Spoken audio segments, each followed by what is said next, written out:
In the morning of November 9th, in 1938, two SS men came to search our apartment, ransack it really.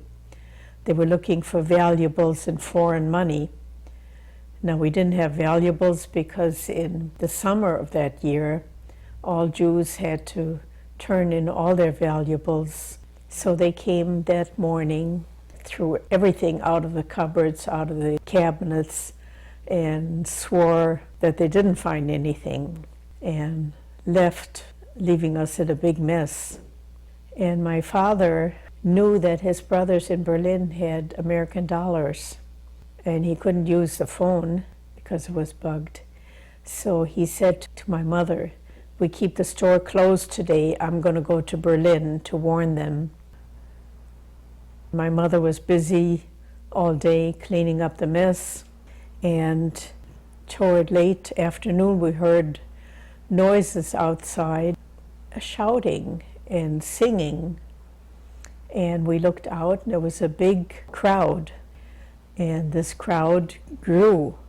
Not only were they singing the national anthem and their slogans about killing Jews, but they were yelling, "Jews, come out, we want to kill you." The whole street was full of people. And we had rouladen shutters on our show windows and the front door of the store. And they started banging on the shutters. And somewhere along the line, my mother said, "Get your coat." This was in November, it was cold. And when we heard glass breaking, my mother grabbed me and we went out a back door that went into a courtyard and out a side street. And we walked, it seemed like hours, along the buildings trying to keep away from street lighting. And we wound up at the police station. And the police chief said, "You can stay here, I'll protect you." Well, the next morning, my father came back from Berlin and went to our store and saw the mess created, Jew and swastikas painted in tar all over, all the show windows broken, all the merchandise in the street with tar poured over it. But then we found out from other people that the synagogue had been burned down that same night.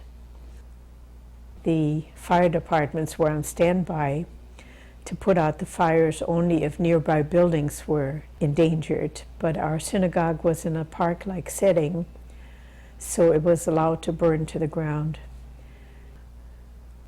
We lived behind boarded-up windows for a few days, and I went to school as if nothing had happened.